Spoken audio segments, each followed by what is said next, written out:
نحمده ونصلي ونسلم على رسول الكريم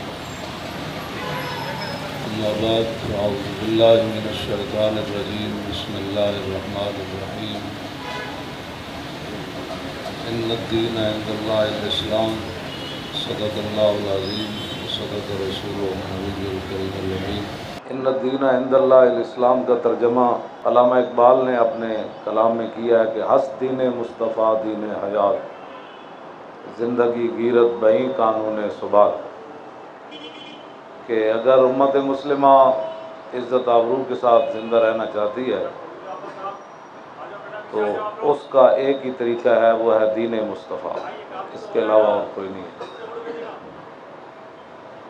آپ حضرات نے مجھے یہاں بلا کر دعوت دے کر اور مدعو کر کے مجھے شکریہ کا موقع دیا ہے۔ اللہ تعالیٰ آپ سب کو اپنے مقاصد کے اندر کامیابی عطا فرمائے۔ میں نے اپنی بساط کے مطابق دین کا جو مطالعہ کیا، پڑھا پڑھایا، تو وہ یہی ہے کہ جو دین رسول اللہ میں دے کر گئے اس کا دن بھی دن ہے اور رات بھی دن ہے، اس پر کبھی رات نہیں آئے گی، یہ حضور نے خود فرما دیا، اور اس میں کوئی بندہ تبدیلی بھی نہیں کر سکے گا۔ اس پر لمبی ایک دوسری بات ہے، اور یہ بھی میں نے حدیث پاک میں پڑھا ہے کہ ام المومنین حضرت عائشہ صدیقہ رضی اللہ تعالیٰ عنہ فرماتی ہیں کہ ساری زندگی حضور نے کسی کا تذکرہ دین کے حوالے کے بغیر نہیں کیا، جس بندے کا بھی حوالہ دیا دین کے حوالے سے بات کی۔ یہ بھی آپ کا فرمان سیاستہ میں موجود ہے۔ تو میں نے بھی اپنی زندگی میں ہر معاملے میں دین کو آگے رکھا، دین کی بات کو اہمیت دی، بلکہ ہے ہی اہمیت والی بات۔ اب چونکہ دین کے دشمن اس وقت بھی موجود تھے جنہوں نے 4 مرتبہ تو یہودیوں نے حضور کو شہید کرنے کی مدینہ منورہ میں کوشش کی، حضور کی ظاہری حیات 4 مرتبہ یہودیوں نے کوشش کی۔ پھر اس کے بعد 70 مرتبہ میدان احد میں تلوار سے حضور پر حملہ کیا گیا، اور میدان احد میں حضور کے سامنے والے 4 دندان کو پتھر مارنے کے بعد نقصان ہوا۔ تو اس دین کے لیے اقبال کہتا ہے کہ لرزہ مستو شرم چو روز شمار، پرصدت آبروئے روزگار، حرف حق از حضرت ما بردئی، پس چرا با دیگران سپردئی۔ اقبال کہتا ہے جب میں قیامت کا تصور کرتا ہوں تو پانی پانی ہو جاتا ہوں، کہ اگر قیامت والے دن حضور نے بلا کر پوچھ لیا کہ جس دین کے لیے میں نے اتنی قربانیاں دی ہیں، بتاؤ تم نے اس دین کے لیے کیا کیا۔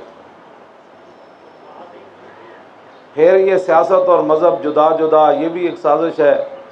اسی آپ حضرات حج پر عمرے پر جاتے ہیں، وہاں استون وفود موجود ہے کہ جہاں حضور مسجد میں بیٹھ کر وفود سے ملاقات کرتے تھے۔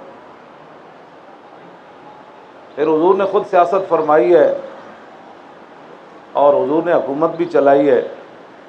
10 سال میرے آقا و مولا نے خود حکومت کی ہے، پھر صدیق اکبر نے کی ہے، وہاں بھی وہ حضور کے اپنے خطبے موجود ہیں۔ میں اگر خطبہ حجۃ الوداع پڑھوں وہ مجھے یاد ہے سارا زبانی، وہ چونکہ اب ٹائم نہیں ہے، اس میں گھر سے لے کر بین الاقوامی مسائل تک سب ذکر موجود ہے۔ ہمیں کسی اور طرف دیکھنے کی ضرورت ہی نہیں ہے، ان کا منشور کیا ہے، ان کا دستور کیا ہے، حضور کا اپنا ذاتی خطبہ موجود ہے، اور اس پر بڑی بڑی کتابیں بھی لکھی گئیں۔ لیکن اقبال کہتا ہے سنو تہذیب حاضر کے گرفتار، غلامی سے بدتر ہے بے یقینی، کہ ادھر سے کوئی ایک جملہ آ جائے تو وہ تو لوگوں کی حرز جان بن جاتا ہے کہ وہ اس نے یہ بات کی ہے، اور حضور کے پورے پورے خطبے بھی ساری زندگی مسلمان میدان میں نہ لائے۔ اور 55 چیزیں جو حضور نے حجۃ الوداع کے موقع پر کعبہ شریف کے دروازے کا کنڈا پکڑ کر حضور نے جو باتیں فرمائی ہیں وہ 55 ہیں، وہ بھی کبھی کسی نے بیان نہیں کی ہے۔ بس ایک ہی بات ہے پوری قوم کے سامنے جو بات کی جاتی ہے وہ یہی ہے کہ وہ ایک مائی تھی جو حضور پر کوڑا پھینکتی تھی، لے دے کے نے ساری داستان سے یاد ہے اتنا کہ عالمگیر ظالم تھا، ستم کرتا، ہندو کش تھا۔ بس پوری آپ کی یعنی 23 سالہ اعلان نبوت کے بعد جو مبارک زندگی ہے اس میں وہ مائی کا کوڑا ان کو یاد ہے۔ اور وہ باقی اسلام جس نے بھی جی یہ کوئی اخلاق ہے، بھائی اخلاق تو وہ ہے جو حضور بتا گئے، جو حضور نے 23 سالہ زندگی گزاری ہے اس میں صرف ایک مائی کے کوڑے والی بات ہے۔ تو چونکہ ہمارے لوگ سازشوں کا شکار ہو جاتے ہیں، اقبال نے یہ بات کی ہے ہمارے بارے میں، کہتا ہے گرفتم حضرت ملا ترش رو است نگاہش مغزرا نشناست از پوست۔ کہنے لگا میں جانتا ہوں کہ مولوی بڑا ترش رو ہے، جیسے میرے بارے میں مشہور ہے کہ وہ گالیاں دیتا ہے۔ اقبال کہتا ہے گرفتم حضرت ملا ترش رو است، کہنے لگا میں نے مان لیا کہ مولوی بڑا ترش رو ہوتا ہے، بڑا سخت مزاج ہوتا ہے، اور نگاہش مغزرا نشناست از پوست، اس کی نگاہ بھی بیج تک نہیں پہنچی، یہ بھی پوست تک ہی رہا، اوپر وہ اوپر ہی رہا۔ بھائی جس طرح وہ اندر ہوتی ہے نا چیز چھپی خرمانی کے، وہ اندر تک نہیں، بس یہ اوپر ہی رہا مولوی بھی۔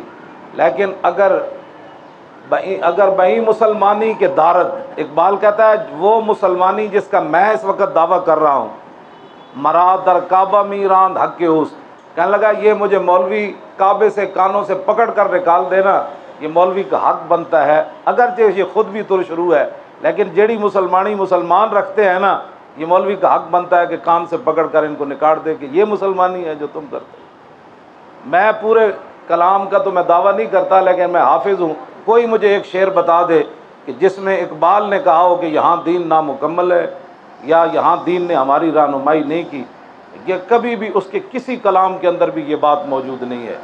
اس لیے اس کو جب آپ مصور پاکستان مانتے ہیں اور اس کو مانتے ہیں کہ وہ اس امت کا بہت بڑا آدمی ہے اور اس امت کی اصلاح اس نے کی ہے، تو ہمیں چھوڑ کر کم از کم اقبال کی تعلیمات کو تو سامنے رکھ کر پاکستان کو چلایا جائے۔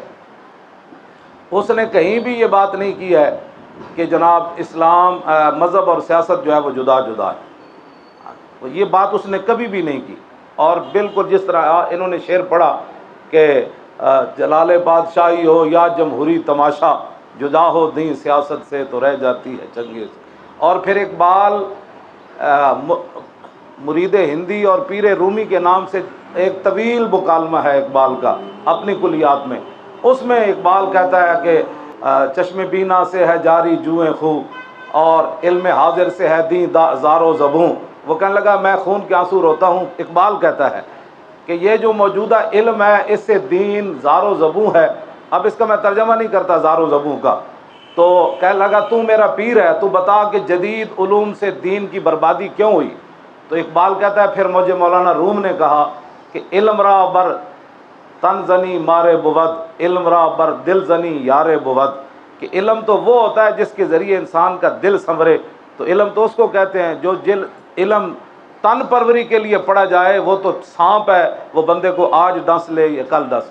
پھر اقبال کہتا ہے پھر میں مولانا روم سے میں نے پوچھا کہ پڑھ لی ہیں میں نے علوم شرق و غرب اور روح میں باقی ہے اب تک درد و کرب، کہ تو میرا پیر ہے، تو یہ بتا کہ میں نے جدید بھی پڑھا قدیم بھی پڑھا لیکن میرے اندر کا اضطراب نہیں گیا، سکون نہیں ملا۔ تو اقبال کہتا ہے پھر مولانا روم نے کہا کہ دست ہر نال بیمارت کند سوئے مادر آ کے تی مارت کند، کہ تو ادھر ادھر کے جو علوم پڑھتا رہا یہ تو بیماری کرنا تھا نا تجھے انہوں نے، تو نے قرآن کیوں نہیں پڑھا تاکہ ساری تیری بیماریوں کا حل ہو جاتا۔ پھر اقبال کہتا ہے کہ تیری نگاہ میری دل کی کشاد کھول مجھ پر حکم نقطہ حکم جہاد۔ اقبال کہنے لگا کہ میں نے پھر مولانا روم سے پوچھا کہ بتا بندے مارنا یہ کہاں کا بات ہے، قرآن تو جہاد کا حکم دیتا ہے، یہ کیا بات ہوئی کہ اسلام کہتا ہے لڑو جہاد کرو قتال کرو، تو ہمیشہ تو میری رہنمائی کرتا ہے، اس مسئلے میں تو میری رہنمائی کر۔ اقبال کہتا ہے پھر مولانا روم نے مجھے کہا کہ امر حق را ہم بامر حق شکن بر زجاجے دو سنگے دو زن۔ وہ کہنے لگا تیرے پیٹ میں کیا درد ہے کہ تو جہاد کے خلاف باتیں کرتا ہے، جب مالک وہ ہے مخلوق اس کی ہے، تو اس نے خود کہا کہ یہ پتھر اٹھا کر یہ شیشہ توڑ دو، تو بنانے والا وہ ہے شیشے کو، اس نے خود کہا توڑ دو، تو تیرے پیٹ میں کیا درد ہے، تو کیوں جہاد؟ 1000 صفحے پر کتاب لکھی جائے نا جہاد پر، اور اقبال کا یہ جو شعر ہے ایک وہ جہاد کی وضاحت کرنے کے لیے کافی ہے۔ امر حق را ہم با امر حق شکن، بر زجاجے دو سنگے دو زن، کہ پتھر بھی اس کا ہے شیشہ بھی اس کا ہے، کہ ایک بندے کو کہ یہ پتھر اٹھا کر یہ شیشہ توڑ دو، تو کہا کہ وہ خود کہتا ہے شیشہ توڑ دو، تو تیرے پیٹ میں کیا درد ہے، شیشہ اس نے بنایا تو توڑوا وہ رہا ہے، تو تجھے جہاد پر کیا اعتراض ہے؟ پھر آگے اقبال کہتا ہے کہ مستی خاصان بدر میں نہیں سمجھا حدیث جبر و قدر، کہ یہ کیا بات ہوئی کہ ایک بندہ گھر بیٹھ کر دین پر اعتراض کرتا ہے، دوسرا بندہ میدان میں جا کر وہ جان دے دیتا ہے، ایک بندہ ختم نبوت کے مسئلے کو سمجھتا ہی نہیں، ایک بندہ فیض آباد جا کر 12,000 شیل کھا لیتا ہے، تو یہ کیا مطلب ہے؟ اقبال کہتا ہے کہ بال بازاں را سوئے سلطان برد، بال زاغاں را بگورستان برد۔ اقبال کہتا ہے مجھے مولانا روم نے کہا کہ تو کیوں پریشان ہوتا ہے، کوے کے بھی پر ہوتے ہیں، شاہین کے بھی پر ہوتے ہیں، کوے کے پر اسے گندگی پر لے جاتے ہیں، شاہین کے پر اسے آسمان پر لے جاتے ہیں۔ یہ اقبال نے آگے، اور اقبال پھر کہتا ہے کہ میں نے یہ جو نقطے پر میں آ رہا ہوں نا، تاکہ آپ یہ نہ کہ مولوی نے اپنی طرف سے گھڑی ہوئی باتیں ہیں۔ اقبال کہتا ہے پھر میں نے پوچھا کاروبار خسروی یا راہبی، آخر کیا ہے غایت دین نبی؟ کہنے لگا میں نے پھر مولانا روم سے پوچھا تو میرا پیر ہے، بتا کاروبار خسروی یا راہبی، کہ حضور کی آمد کا مقصد کاروبار خسروی کہ باریاں لینا، اب تم ملک لوٹ لو پھر ہم لوٹ لیں گے، اب اس نقطے پر قوم کو پھنساؤ پھر ہم اس نقطے پر پھنسا لیں گے، ہم یہ کراچی لوٹ لیں گے تم لاہور لوٹ لینا۔ ہاں جی، یہ ہے دین کا مقصد، یا پھر راہبی یا تسمیاں لے کر جنگل میں جا کر بیٹھ جانا؟ مجھے بتاؤ آخر کیا ہے غایت دین نبی، کہ حضور کے دین کا مقصد کیا ہے؟ تو اقبال نے جو بات کی ہے اسی کی زبانی میں بیان کر رہا ہوں، اگر میں اپنی طرف سے کرتا تو آپ نے کہنا یہ بڑی انتہا پسندی ہے۔ اقبال کہتا ہے مصلحت در دین ما جنگ و شکو، یہ ہے کہنے لگا دین کی حضور کی آمد کا مقصد یہ ہے کہ جنگ و شکو، کہ میدان میں کھڑے ہو کر دین کا جھنڈا بلند کرنا ہے۔ وہ کبھی بدر میں لے جائے پھر بھی نہیں پوچھا جا سکتا، احد میں لے جائے پھر بھی نہیں پوچھا جا سکتا، وہ پیٹ پر پتھر بندھوا کر خندق کھدوائے پھر بھی نہیں پوچھا جا سکتا، وہ اوجریوں سے پانی نکلوا کر سفر میں پلا دے پھر بھی نہیں پوچھا جا سکتا، اس کے کان کاٹ دیے جائیں پھر بھی نہیں پوچھا جا سکتا، اس کے جگر کلیجے نکلوا دیے جائیں پھر بھی نہیں شک ہمارے دین کی مصلحت کیا ہے؟ مصلحت در دین ما جنگ و شکو، کہ دنیا کے اندر اس کا غلبہ دکھانا ہے، دین کا یہ کام ہے، دین ہمارا یہ ہے۔ اور مصلحت در دین عیسیٰ غاروں کو، اقبال کہتا ہے میرے پیر نے کہا کہ ہمارے آقا و مولا میدان میں گئے حضور جنگ، مصلحت در دین عیسیٰ غاروں کو، دین عیسیٰ یہ ہے کہ وہ غار میں بندہ چلا جائے یا وہ راہبی اختیار کر لے۔ ہمارے آقا و مولا نے جو اپنی امت کو نے یہ حکم دیا، حضور خود جنگوں میں تشریف لے گئے۔ یہ لمبی ایک داستان ہے جس کے اندر اقبال نے دین کا مقصد بیان کیا، اور پورے کلام کے اندر اقبال کم از کم آپ اتنی جو آوازیں اٹھاتے ہیں میڈیا والے، تو ایک بندے کا قصور کیا ہے، وہ مصور پاکستان ہے، اس کے کلام کو کیوں نہیں شامل نصاب کیا گیا؟ یہ سوال ہے۔ ایک بندہ پاکستان کا تصور پیش کرتا ہے، اس کے ساتھ اتنا جو ہے وہ ظلم کیوں کیا گیا کہ اس کی چھٹی بھی ختم کی گئی؟ ایک آدمی مصور پاکستان ہے، اس کے مزار کے اندر داخل نہیں ہونے دیتے، جی یہاں سیکورٹی تھریٹ ہے، تو اقبال کی قبر کو کسی نے اٹھا کر لے جانا ہے، سیکورٹی تھریٹ ہے۔ وہ اس لیے نہیں جانے دیتے کہ اقبال کی قبر پر جب بندہ چلا جاتا ہے نا، پھر دیکھتا ہے کہ یہ اقبال ہے، اس نے مصور پاکستان ہے، اس نے پھر امت کو بیدار کیا، اور پھر اس نے امت کو اپنی زبوں حالی جو ہے وہ بتائی، اور پھر امت کو زندہ رہنے کا کیسے حق ہے، وہ ساری باتیں، وہ بچے نوجوان آئیں گے اقبال کو سلوٹ ماریں گے، اقبال کی مشن آگے بڑھے گا۔ ہمارے نوجوان میری تقریریں سن کر جاتے ہیں، وہ کہتے ہیں جی وہ تو حاضری نہیں دینے دیتے، وہ تو اندر ہی نہیں جانے دیتے۔ میں نے کہا باہر ہی سلوٹ مارا کرو۔ اب یہ صورتحال اقبال کے ساتھ جو کچھ ہوئی ہے، تو پہلے تو اس کا ازالہ ہونا چاہیے۔ اب آپ بتائیں میں نے کوئی اقبال کے علاوہ کسی مولوی کی بات کی ہے؟ میرے سامنے تو وہ اقبال پڑھنا شروع کرے، مجھے سمجھائے اقبال نے جو دین کی تشریح کی ہے اسی کو لے کر پاکستان میں نافذ کر دیا جائے۔ ہم تو اپنی طرف سے کوئی بات بھی نہیں کرتے۔ تو یہ ہم میدان میں اس لیے آئے، اقبال نے بھی اقبال نے کہا کہ کہنے لگا کہ میں نے اپنے پیر کو کہا کہ اس دیس میں نور ہے باقی نسوز، آل دل اس دیس میں ہے تیرا روز۔ وہ کہنے لگا کہ میں نے کہا کہ پیر صاحب اس دیس میں تو دین والوں کو بڑی ذلیل کیا جاتا ہے، فلاں کیا جاتا ہے۔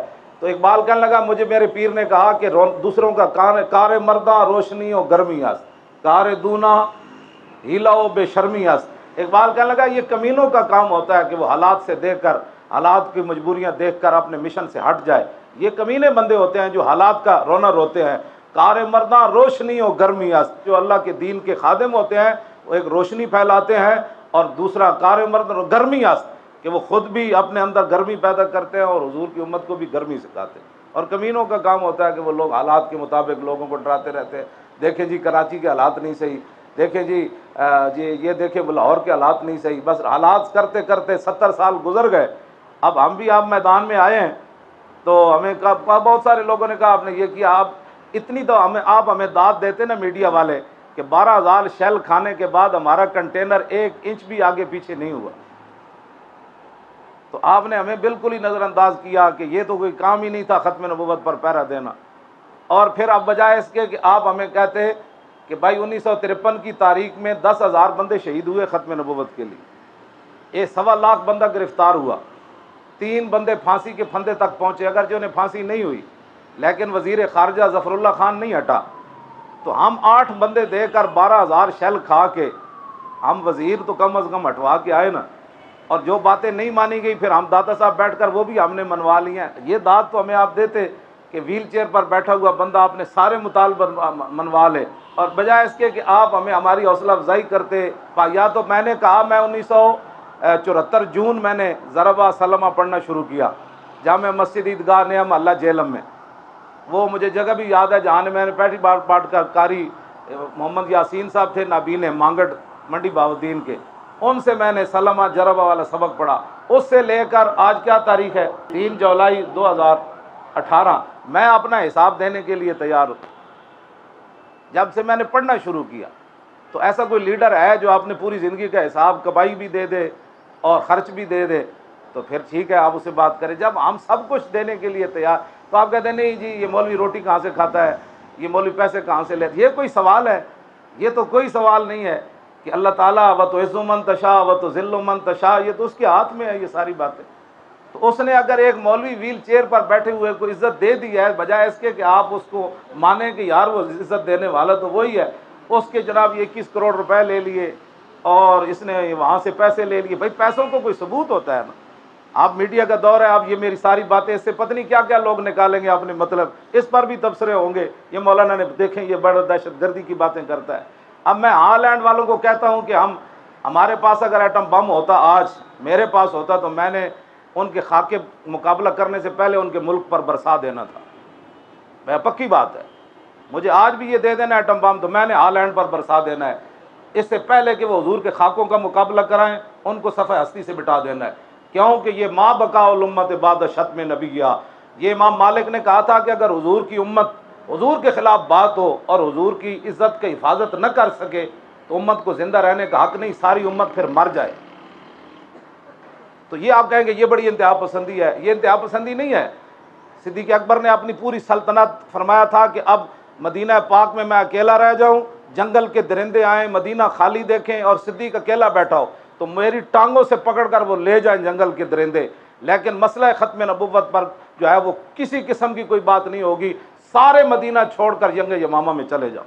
اب میں نے اسلام جب یہ پڑھا ہے تو میں کیسے مصلحتوں کا شکار ہو جاؤں کہ میں لاہور بیٹھا رہوں ختم نبوت پر حملہ ہو جائے، چونکہ ایسے تھا تو چونکہ ایسے تھا تو چونکہ ایسے تھا تو چونکہ ایسے تھا تو چوں سے تو نہیں۔ حضور کی عزت اور ناموس کا مسئلہ، ختم نبوت کا مسئلہ اسلام کے تمام مسائل سے جداگانہ مسئلہ ہے، اس پر کسی کو رائے زنی کا حق ہی نہیں ہے۔ ہاں محبت کر سکتا ہے تو وہ کرے، یہ اب مجھے کل واللہ بھی نہ آتی ہو اور کل واللہ کا میں ترجمہ بھی نہ کر سکوں، اس لیے میں حضور کی ختم نبوت پر بات کر رہا ہوں کہ اس لیے کہ میرے پاس میڈیا ہے، اس لیے کہ میری حکومت ہے، اس لیے کہ میں پیسے والا ہوں، اس لیے کہ میرے پیچھے فورس کھڑی ہے، اس لیے میں حضور کی عزت کے خلاف بات کر رہا ہوں کہ مجھے پوچھنے والا کوئی نہیں، اور جو مقابلے میں کھڑا ہے اس کی حکومت نہیں ہے، اس کے اسمبلی میں ممبران نہیں ہے، اس کے ساتھ میڈیا نہیں ہے، اس کے پاس دنیا نہیں ہے، اس کے پاس پیسے نہیں ہیں کروڑوں کے لوگوں کو دینے کے لیے، اس لیے اس کی بات نہیں سنی جاتی۔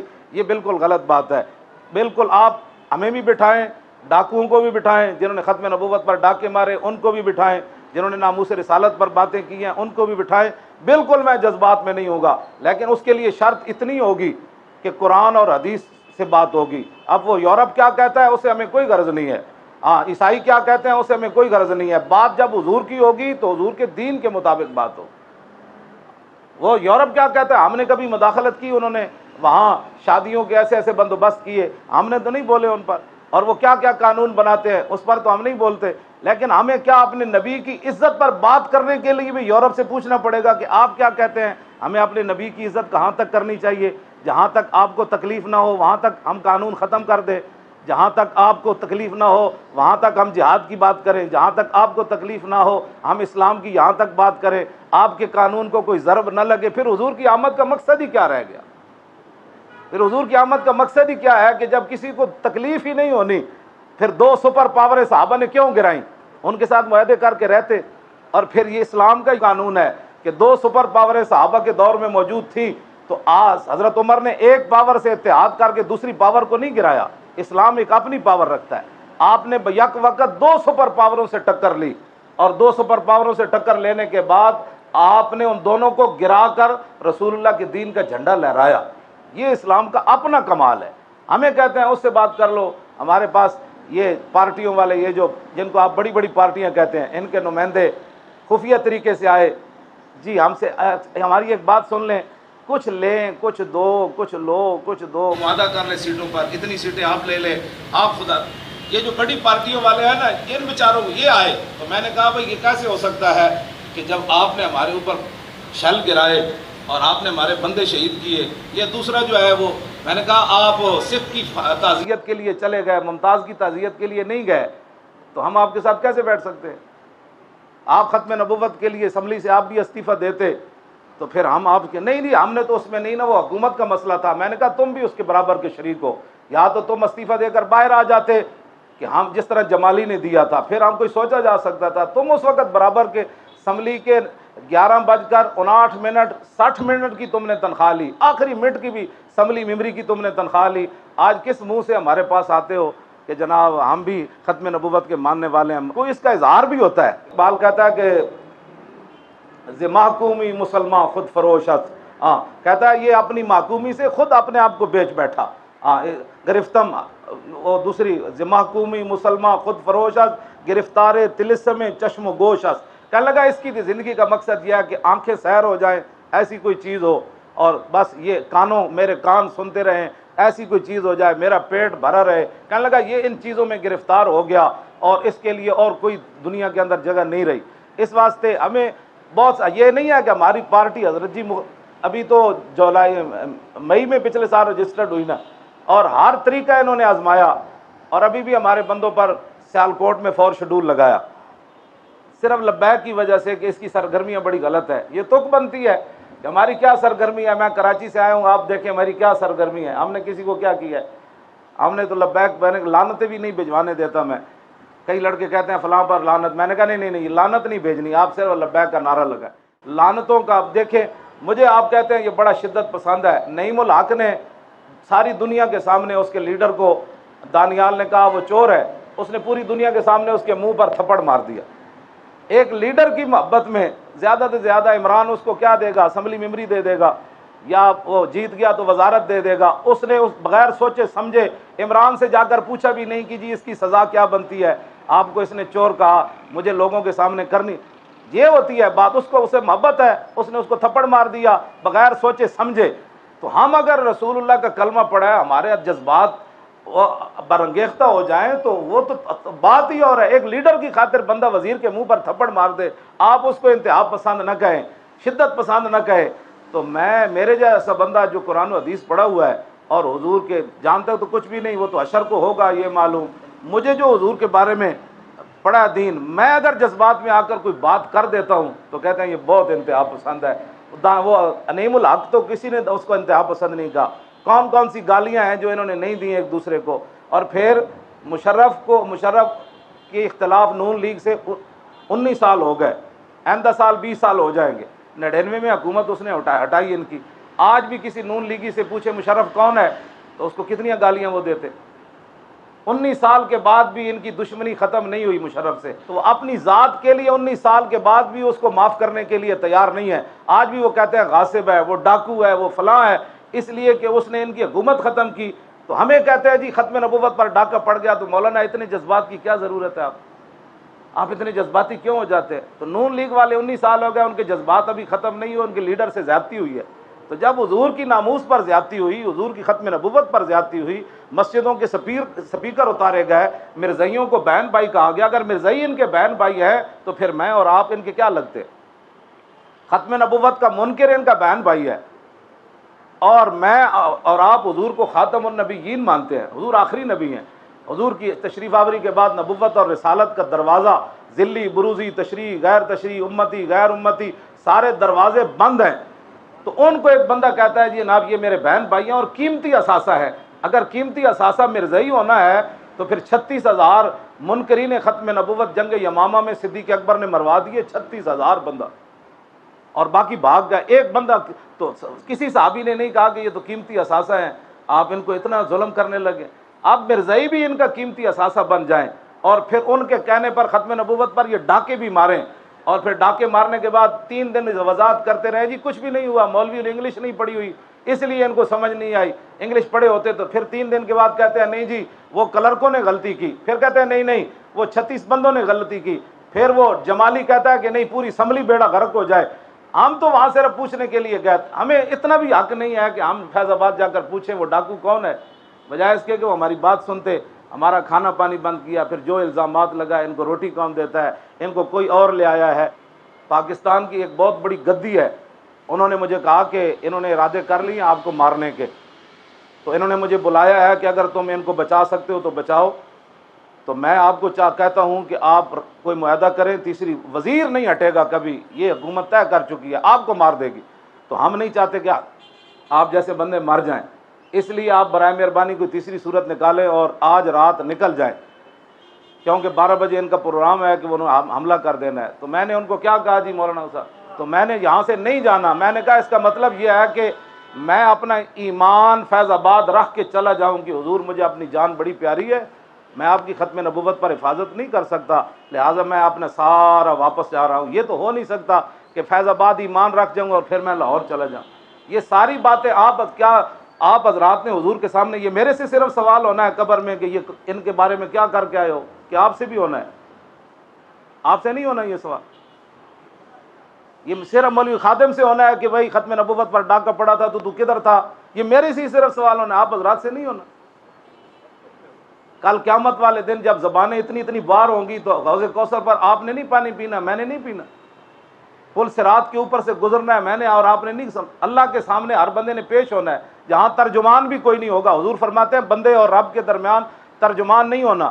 اور حجۃ الوداع کے موقع پر بھی حضور نے فرمایا وَسَتَلْقَوْنَ رَبَّكُمْ فَيَسْأَلُكُمْ عَنْ أَعْمَالِكُمْ، فرمایا ان قریب تمہاری رب سے ملاقات ہوگی اور تمہارے اعمال کے بارے میں رب پوچھے گا، پھر اعمال اچھے تیار کر کے آنا۔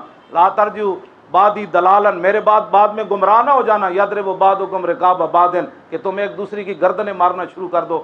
فاتقوا اللہ فی النساء، عورتوں کے حقوق کی بات کرتے ہیں، حضور نے حجۃ الوداع کے موقع پر بھی فرمایا عورتوں کے بارے میں اللہ سے ڈرنا ہے تم نے۔ اور پھر آگے جو حضور کے اپنے الفاظ ہیں وہ تو ترجمہ ہی کبھی کسی نے نہیں کیا، عورتوں کے حقوق، حضور نے عورتوں کو کتنے حقوق اس دن عطا فرمائے۔ یہ ساری باتیں کوئی ادھر سے کرتا ہے کوئی ادھر سے کرتا ہے، بس میں یہ آپ کہتے ہوں گے مولانا تقریر کر رہے ہیں، یہ تقریر نہیں کر رہا، تقریر کا انداز اور ہے، ہاں اس میں طرزیں بھی لگاتا ہوں، اس میں حدیثیں بھی لمبی پڑھتا ہوں، اس میں جناب شعر بھی بڑے لمبے لمبے پڑھتا ہوں، اس میں پھر اپنا ایک ذوق ہوتا ہے، میں تقریر نہیں۔ لیکن اتنی بات ضرور ہے کہ یہ سوال قبر کے میرے لیے صرف نہیں بنے، ان مولویوں کے لیے نہیں بنے، ان پیروں کے لیے نہیں بنے، ہر بندے سے سوال ہوگا۔ کم از کم آپ بڑے لوگ ہیں، ہم آپ کو بڑا سمجھتے ہیں، آپ بڑے نہ ہوتے تو کوئی ہماری خبر بھی دکھا دیتے مسکینوں کی، آپ بڑے۔ تو مشرف کے دور میں ایک بندے نے کہا نا مشرف کے بارے میں آپ کیا کہتے ہیں، تو ایک بندہ کہنے لگا مشرف جو ہے یہ شیر ہے، تو شیر نے کسی سے پوچھا تھا کہ بھائی شیر بچے دیتا ہے کہ انڈے دیتا ہے، اس نے کہا جی شیر کی اپنی مرضی ہے، وہ انڈے دے یا بچے دے، ہے نا۔ تو اس نے کہا میں کہوں انڈے دیتا ہے تو مجھے پھر مار دے گا، شیر جو ہوا، جی میں کہوں نہیں بچے دیتا ہے، وہ کہے نہیں میں تو انڈے دیتا ہوں، تو پھر بھی تو مجھے مار دے گا۔ تو آپ بڑے لوگ ہیں بابا، ہم نے آپ کو کیا کہنا ہے، لیکن اتنی بات ضرور ہے کہ آپ جو ہے وہ ہماری سچی بات لوگوں کو دکھائیں. اب اتنا بڑا ہمارا وہ نظام بنا ایئرپورٹ سے لے کر مزار قائد تک، تو کسی نے نہیں دکھایا، اس لیے کہ رقیبوں نے رپٹ لکھوائی ہے جا کے تھانے میں کہ مولوی خادم ناموس رسالت اور ختم نبوت کا نام لیتا ہے اس زمانے میں. تو ہم نے جرم کوئی نہیں کیا. ویل چیئر پر بیٹھ کر جرم ہو بھی کیا سکتا ہے؟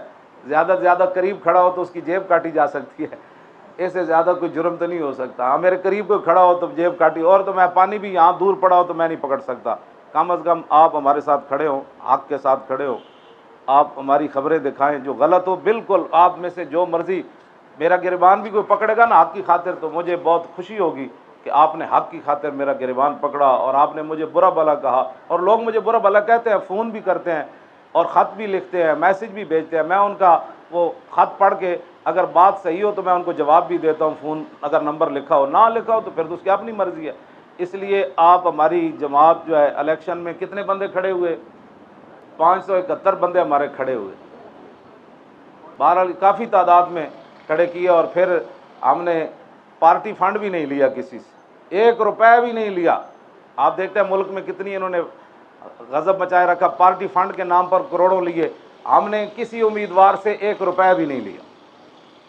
اگر کسی پکڑا جائے ہمارا کوئی بندہ پیسے لیتے ہوئے تو ہم انشاءاللہ اس سے بھی حساب لیں گے. اب بتائیں تبدیلی اس کو کہتے ہیں کہ نہیں کہتے؟ اور ہم نے چھوٹے چھوٹے پرندے پکڑ کر وہ شاہینوں کے مقابلے میں کھڑے کر دی.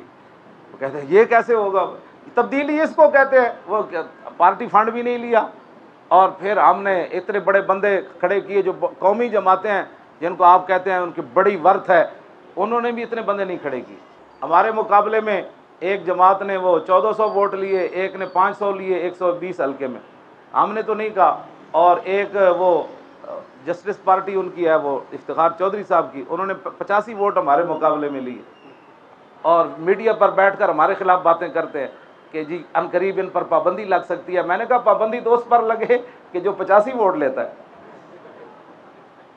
پابندی اس پر کیوں لگے بھائی جو 7000 سے زیادہ لیتا ہے؟ کیا خیال ہے آپ؟ جس کو قوم 85 ووٹ دے رہی ہے این اے کے حلقے میں، تو پابندی تو اس پر لگنی چاہیے. آپ نے بیلٹ پیپر کے اتنے خرچہ کروایا اور امیدوار کے بھی اتنے خرچے کروائے اور قوم آپ کو 85 ووٹ دے رہی ہے، پابندی تو اس پر لگنی چاہیے. کہتے جی ان کو پابندی لگنی چاہیے. یہی ہمارا جرم ہے کہ ہم نیچے سے لوگوں کو اٹھا کر اوپر لائے ہیں اور کسی سے کوئی کرپشن نہیں کی ابھی تک. اور دعا فرمائے آئندہ بھی اللہ تعالیٰ ہمارے بندوں کو ہدایت دے جو ہمارے ساتھ ہے. دعا ہی ہے نا، کرپشن کوئی نہ کرے اور قوم کی لوٹ مار نہ کرے.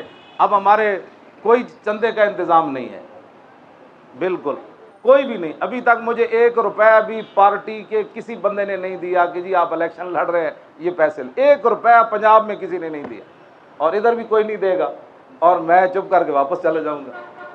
یہی پر 1 روپے کی میں بات کر رہا ہوں. 10 روپے بھی مجھے کسی نے نہیں دیے ابھی تک کہ جی آپ اتنا بڑا الیکشن لڑ رہے ہیں تو ہماری طرف سے یہ ہمارے دفتر کا خرچہ جو ہے اس کا کرایہ 1,33,000 ہے لاہور میں جو ہے، اور اس پر بھی روپے کبھی کسی نے نہیں دیا جی آپ یہ بھی لے لیں. تو پھر آپ کہتے ہوں گے یہ پھر کون کر رہا ہے؟ یہ سوال ہے. یہ سوال یہی ہے کہ کوئی آ کر کہتا ہے جی اس دفعہ میں کرایہ دے دوں گا اور یہ بجلی کا بل میں دے دوں گا. کوئی آ کر کہتا ہے اچھا جی یہ کھانا، ایک ہمارے سید صاحب ہیں اب انہوں نے لنگر وہاں چلایا ہے، وہ 3 ٹائم روٹی دے رہے ہیں اپنی جیب سے. تو رمضان المبارک میں بھی 200-250 بندے کی افطاری اور سحری جو ہے وہ ہمارے دفتر میں دور دور سے لوگ آتے. جناب ایم این اے کے ٹکٹ ایم پی اے گاڑیوں کی لائن ہوتی، لیکن وہ لینڈ کروزروں والے بھی نہیں کبھی ہمیں 10 روپے نہیں دیے. یہ بھی لطف کی بات ہے. آپ دل پر ہاتھ رکھیں تبدیلی آئی کہ نہیں ہے؟ بھائی لینڈ کروزر باہر کھڑی ہے، وہ کھانا ہمارے دفتر سے کھا رہا ہے اور یہ بھی نہیں پوچھتا بھائی یہ دفتر کا خرچہ کون چلا. تو یہ تبدیلی ہے حقیقت میں کہ انشاءاللہ یہ تبدیلی آئے گی، لیکن آپ ہمارا ساتھ دیں انشاءاللہ اللہ خیر فرمائے گا. بس یہی ہے میرا پیغام. اگر کسی کو کوئی سوال ہے کرنے کی ہے ضرورت اس کے بعد بھی تو وہ کر لے. آج کل ایک ٹرینڈ چلا ہوا ہے کہ کوئی بھی نئی سیاسی قوت آتی ہے تو کہا جاتا ہے کہ اس کے پیچھے وردی ہے. یہ الزامات آپ پر بھی ہیں اور خاص طور پہ آپ کو فوج سے فنڈنگ کے بھی معاملات جو ہیں کہ بڑی بازگشت ہے. میرے سوال سے بتائیے گا اس میں کتنے صداقت؟ اس میں جو ہے وہ میں کیا کر سکتا ہوں کہ فنج اللہ نت اللہ الکاذبین جو ہمارے اوپر الزام یہ لگا رہے ہیں، اگر ان کے پاس کوئی دلیل ہے تو وہ لائیں. میں تو پہلے بھی آپ کو کہہ چکا ہوں، میری آج تک ان سے ملاقات وہ ایک ہی بندہ آیا تھا وہ میرے خیمے میں، تو بس ایک میری وہ بھی ملک کے مسئلے میں کہ جی ملک بچائیں، پورا ملک جام ہو چکا ہے اس وقت، خدا کے لیے یہ دھرنے اٹھا لیں آپ۔ میں نے کہا ٹھیک ہے، بات ختم، اتنی بات ہے۔ اس سے نہ پہلے میں کسی سے ملا ہوں، نہ کسی سے بعد میں ملا ہوں، نہ کبھی کسی سے میری کوئی بات ہوئی ہے۔ یہ جو آتے ہیں نیچے نیچے لوگ آتے ہیں، جی وہ حضرت صاحب آپ سے ملنا چاہتے ہیں، وہ نثار جٹ جو تھا فیصل آباد والا وہ مجھے ملنے آیا، ایم این اے جو تھا، اس نے استعفیٰ دیا تھا ختم نبوت، تو اس نے جب ادھر ادھر کی بات کی تو میں نے کہا مجھے پتہ ہوتا تو میں نے آپ سے ملنا ہی نہیں تھا۔ وہ کہنے لگا اچھا آپ اتنے، میں نے کہا جب آپ ختم نبوت کے لیے استعفیٰ دیا ہے تو پھر آپ ادھر ادھر کی باتیں کیوں کرتے ہیں؟ اس کا معنی یہ کہ کوئی آپ کے اور مقاصد تھے۔ تو میں نے کہا ٹھیک ہے آپ جائیں، بات ختم۔ تو میں تو نہیں ملتا ایسے لوگوں سے کہ جو فنڈے کی بات، آپ بتائیں نا آپ کے پاس کوئی ہے اس کا، تو پھر لوگوں کے کہنے سے کیا؟ اگر آپ ہے تو یہاں مووی چلا دیں کہ آپ پیسے لے رہے ہیں فلاں بندے۔ جی میرا سوال آپ سے یہ ہے کہ اس وقت ملک کی 3 بڑی جماعتیں ہیں، Muslim League, Peoples Party, P T I, آپ اس میں سے جو کس 1400 ووٹ لیتے ہیں 7,500 کے مقابلے میں وہ بڑی ہوتی ہے۔ آپ میرا سوال تو مکمل ہونے دیجیے نا، آپ اگر الیکٹ ہوتے تو ان میں سے کس جماعت سے اتحاد کریں گے؟ نہیں، اتحاد کسی سے بھی نہیں ہوگا۔ دوسرا سوال یہ کہ دینی جماعتوں کا ایک اتحاد ہے ایم ایم اے، آپ کی بھی دینی جماعت ہے، وہ وہاں کے پی میں حکومت بھی بنا چکے ہیں، اپوزیشن میں بھی رہ چکے ہیں، تو کیا آپ کا ان فیوچر ان سے کوئی اتحاد ممکن ہے یا آپ ان کو بہتر سمجھتے ہیں؟ بسم اللہ جناب، ہمارا اتحاد کسی سے فی الحال نہیں ہونا، جو ہمارے منشور کے اوپر آئیں گے ان سے پھر بات ہو سکتی ہے۔ بس منشور ہمارا آپ دیکھ چکے ہیں 20 نکاتی، اگر ہمارے منشور کے مقابلے میں کسی کا منشور ہے تو وہ لائیں، ہم اس سے بیٹھ جائیں گے۔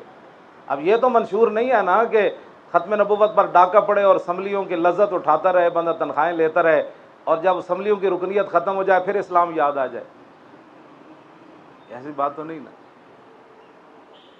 علامہ صاحب، قمر خان میرا نام، نوائے وقت سے تعلق۔ جی بسم اللہ۔ کل کا مارچ کراچی کی تاریخ کے بہترین بڑے مارچوں میں سے ایک تھا، لیکن پذیرائی کسی بھی سطح پر حاصل نہیں کر سکی آپ۔ ما تشاءون الا ان یشاء اللہ، ان کے چاہنے سے کچھ نہیں ہوگا، ہوگا وہی جو رب چاہے گا۔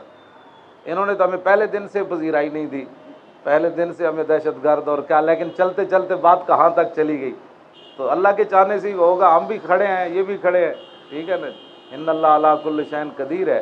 اگر ہماری کوئی نیکی اخلاص ہوا تو اللہ تعالیٰ کسی کا ضائع نہیں فرماتا، اور انشاءاللہ وہ ہمیں دکھا دے گا ہماری محنت۔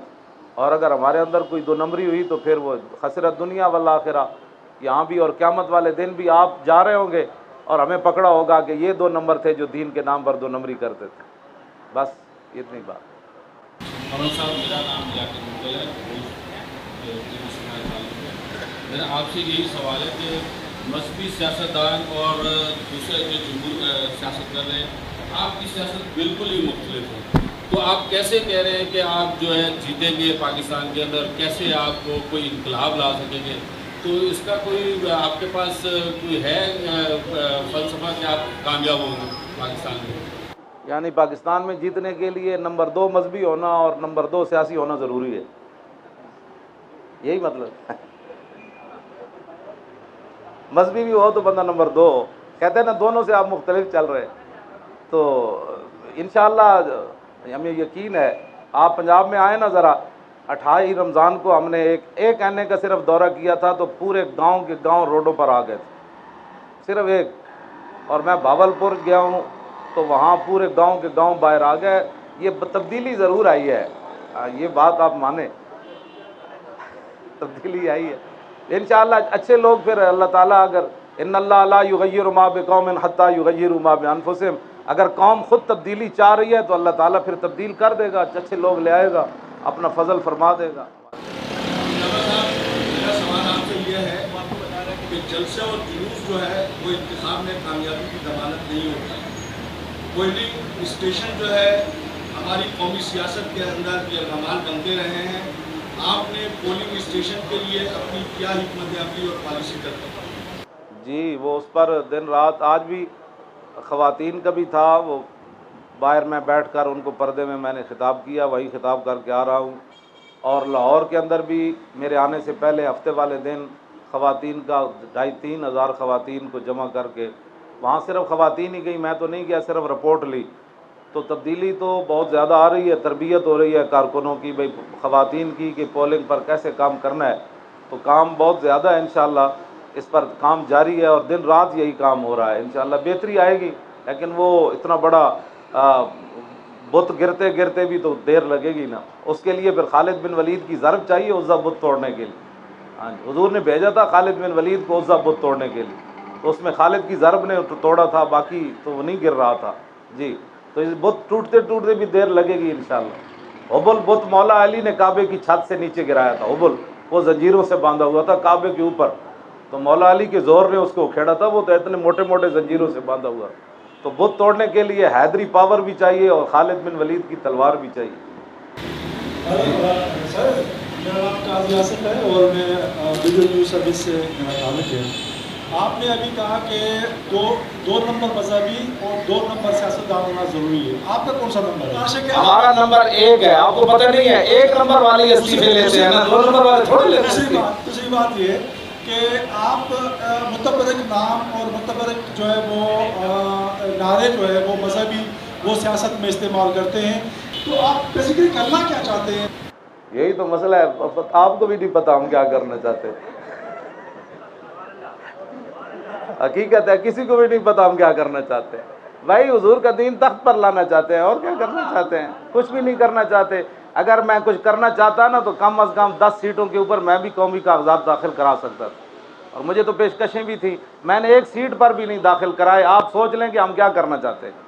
ہم اپنے آپ کو آگے نہیں لانا چاہتے، آپ لوگوں کو آگے لانا چاہتے ہیں، جو چاہتے ہیں۔ دن رات جو آپ روتے ہیں کہ ملک میں ایسے ہو گیا، ملک میں ایسے ہو گیا، ملک میں ایسے ہو گیا، مولوی بھی ایسے ہو گئے، پیر بھی ایسے ہو گئے، سیاستدان بھی، ہم عوام کہاں جائیں؟ ہم عوام کو تو آگے لا رہے ہیں نا،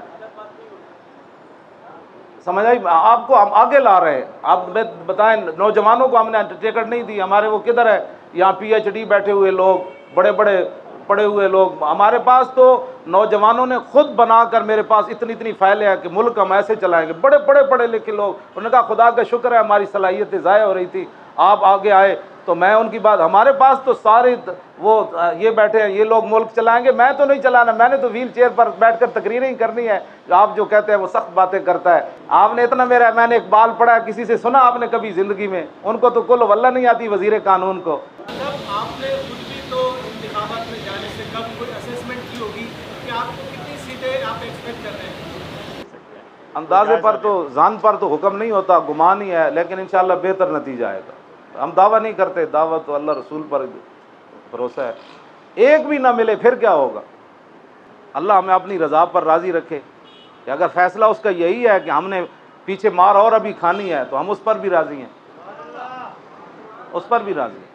ابھی ہمیں جیلوں میں گھسیٹا گیا، آپ نے یہ نہیں بیان کیا کبھی، مجھے ہتھکڑیاں لگائی رکھی جیل کے اندر جا کر، پیچھے اس ویل چیئر کے ساتھ باندھے رکھا مجھے۔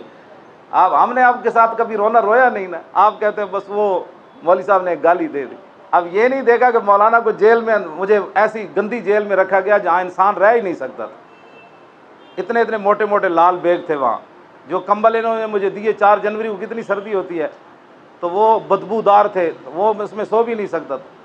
پانی دینے والا مجھے جیل میں کوئی نہیں تھا، وضو کرانے والا نہیں تھا، لیکن میں پھر بھی نہیں رویا آپ کے سامنے۔ یہ ایسے نہیں ہے، بالکل ہم نے بڑے بڑے ظلم برداشت کیے، مجھے گھسیٹ کر لے گئے، جس طرح یہ بوری نہیں پھینکتے، مجھے اٹھا کر ایسے پھینکا پولیس کی گاڑی میں، حالانکہ میں تو کمر کی تکلیف ہے، مجھے دوسری منزل سے 2 پولیس والوں نے، ایک نے ادھر سے بازو سے پکڑا، میں نے کہا یار میں چل نہیں سکتا، انہوں نے کہا جھوٹ بولتا ہے تو چل نہیں سکتا، چلو اس کو گھسیٹ کر لے جاؤ، پھر بھی میں نہیں رویا۔